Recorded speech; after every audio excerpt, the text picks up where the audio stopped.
Bonjour à tous et merci d'être avec nous pour cette 23e édition du Private Equity Exchange. Nous sommes ici au pavillon d'Armenonville à Paris avec David Vidal qui est Managing Partner chez Simon Kucher. Bonjour David. Bonjour. Merci d'être avec nous. Alors, quelles sont les métriques actuelles, vous, en tant que spécialiste de la croissance, dans le cadre des deals? Quelles sont les métriques que vous observez plus particulièrement en ce moment?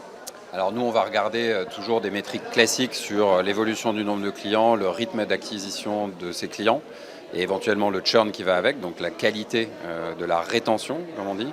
Mais on va aussi regarder la capacité d'une entreprise à soutenir cette croissance, notamment avec sa capacité à aller saisir ce qu'on appelle son pricing power, donc par rapport à la qualité de la valeur qu'elle délivre, sa capacité à la saisir en termes de prix, mais aussi à la capacité à répéter ça dans le temps.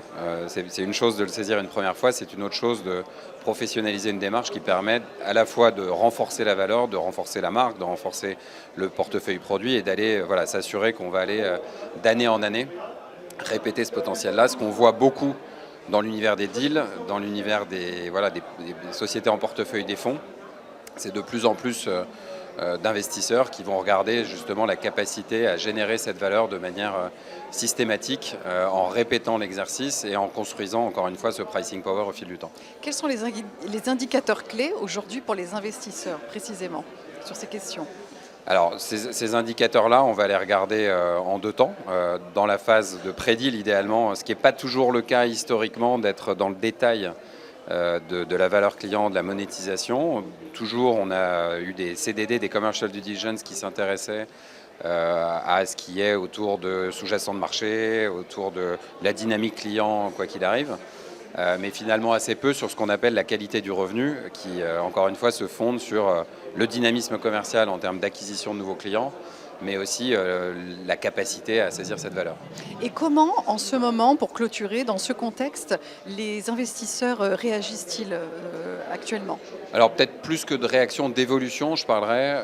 Ce qu'on voit beaucoup, et on l'entendait ce matin lors de l'événement, on a des investisseurs qui se positionnent sur des deals en fonction de critères qui sont pas nouveaux de cette année, qui datent de 2-3 ans, mais qui deviennent renforcés dans leur stratégie d'investissement et qui sont demandés par le marché, qui sont notamment l'ESG. Il y a des acteurs, des investisseurs qui se retirent pour ces raisons-là. Donc est-ce que j'ai une offre qui est ESG compatible et qui continue de s'étoffer de ce point de vue-là? Nous, on va à la fois regarder ça, mais on va aussi regarder si les acteurs, les sociétés dans lesquelles les investisseurs regardent des deals éventuels, ont la capacité de monétiser cette offre ESG. Un, parce que déjà il faut avoir une offre, c'est ce qu'attendent les clients et c'est devenu un paramètre de choix important. Deux, parce qu'il faut évidemment d'un point de vue économique, en termes de pérennité du modèle économique, de la rentabilité, s'assurer qu'on peut monétiser cette offre ESG. Il y a un autre facteur qui intervient beaucoup, là aussi on en a beaucoup parlé ce matin, on avait une intervention à ce sujet-là, c'est tous les sujets et toutes les offres qui se développent dans beaucoup d'industries, chez beaucoup d'acteurs, évidemment dans le software, dans la tech encore plus qu'ailleurs, mais dans d'autres industries autour, sur tout ce qui va être travaillé autour de l'intelligence artificielle.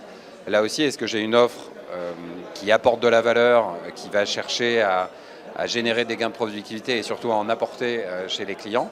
Mais donc, une nouvelle fois, est-ce que je la monétise avec deux types d'acteurs? Ceux qui ont une super offre qui arrivent à la monétiser, tout va bien. Ceux qui ont une super offre qui est très utilisée, mais qui peut générer aussi des coûts importants. Et donc, de nouveau, se pose la question de la bonne monétisation pour couvrir des coûts d'usage de l'intelligence artificielle qui peuvent être assez conséquents. Donc, en termes de tendance, ces deux-là sont effectivement assez importantes. L'ESG, l'intelligence artificielle, et c'est précisément sur ces volets que vous accompagnez vos clients.